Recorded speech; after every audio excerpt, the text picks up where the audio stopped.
السلام عليكم، ازيكم عاملين ايه؟ واهلا وسهلا بيكم في فيديو جديد من قناة اكيل اسكندراني. والنهارده بقى هنجرب المولتو الجديد بتاع شركة ايديتا، وهو مولتو ماجنم. عملتها شركة مولتو من كام يوم كده، عملت مولتو كده وسعره عامل 10 جنيه. عبارة عن مولتو بالكراميل المملح والكريمة وشوكولاتة وكريمة. ده كده شكله. وميني ماجنم ماكي تشيز كيك فراولة وكريم. ده كده بقى شكله. اي واحد بقى من الثلاث حاجات دول فسعره عامل 10 جنيه طبعا. مش عارف هل 10 جنيه ياما عليه ولا سعره كويس. هنشوفه دلوقتي بقى، هل باظظ خالص زي ما بيقولوا ولا مش هيطلع باظظ خالص. هنبدأ بقى بأول واحد معانا، وهو الكراميل المملح والكريمة. ده كده بقى شكله. خلينا بقى ايه نفتحه اهو. ده كده شكله. يعني من كام سنة كده كان عامل نفس سعر أبو 5 جنيه، اللي هو مولتو ماجنم باظظ خالص ده أول ما نزل. ده كده شكله. خلينا بقى إيه نفتحه كده من النص عشان نشوف الحشو بتاعه عامل إزاي. هو في حشو ولكن مش باظظ خالص، يعني هو حشو عادي جدا. هو كريمة والكراميل المملح ده. خلينا ندوق كده ونقول بسم الله.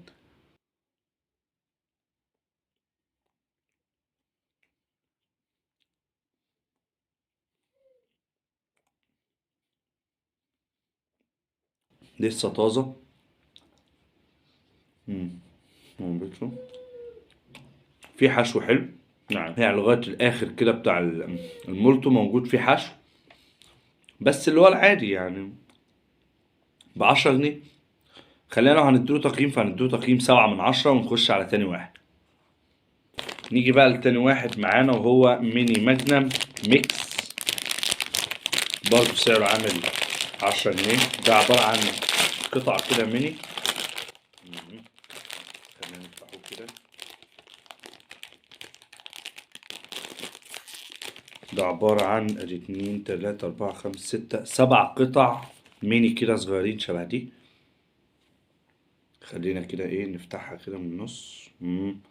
لا لا لا، تمام. محشية حلوة أوي. فيها كمية حشو حلوة. مم.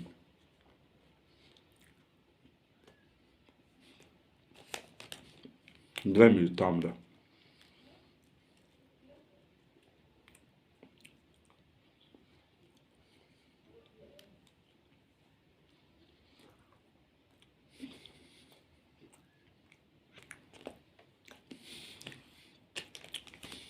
طعم الفراولة كده واضح فيه، عامل زي مربى الفراولة كقطع، يعني قطع ميني كده أحسن من القطعة الواحدة. ده بالنسبة لي أنا.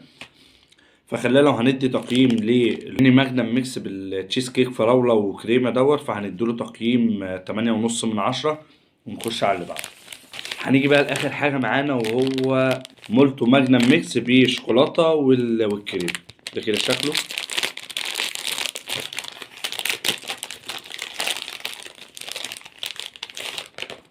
يعني هو برضه اهو. نقسمه كده.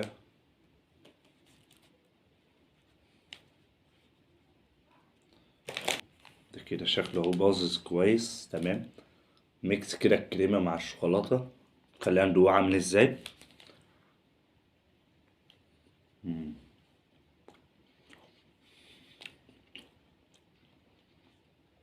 احلى حاجة فيه ان هو لسه طازة.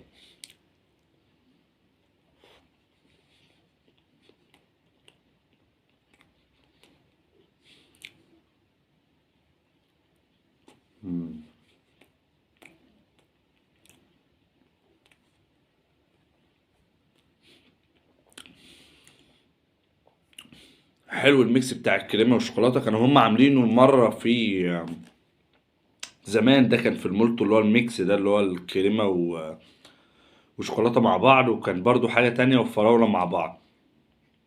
اه، كان كريمة برضو وفراولة. الميكس ده حلو. خلينا لو هنديله تقييم فهنديله تقييم 8 من 10. بقى لملخص التجربة، هي كتجربة حاجة جديدة كشركة، هي مش شركة صغيرة، لا دي شركة كبيرة جدا، وكنا بتعمل حاجة شبه كده، فأكيد عمرها ما هتجلي منها. طعم المنتو احنا كلنا متعودين عليه من زمان، لكن الحتة اللي اختلفت معايا أنا إن هو وصل 10 جنيه خلاص كده يعني. يعني المولتو دلوقتي عشان تفطر لك واحد مولتو كده مع كوباية شاي ولا حاجة، خلاص بقت بسعر يعني برقم. لكن كحاجات جديدة يعني هم عملوا، هو جديد ومش جديد يعني، هو كطعم هو ما جديد ومش جديد يعني. الحاجات دي كلها كانت موجودة قبل كده، هم بس عملوا ايه، علوا السعر شوية ونزلوا بقى ايه، قالك ان احنا الحشو باظظ خالص، بس هو الحشو عادي يعني. اتمنى الفيديو يكون عجبكم. لو انت بتتفرج لغاية هنا فلايك للفيديو، اشترك في القناة لو انت لسه ما اشتركتش في القناة، واكتبوا لي بقى تحت في التعليقات اجرب ايه في الفيديوهات اللي جاية. وسلام.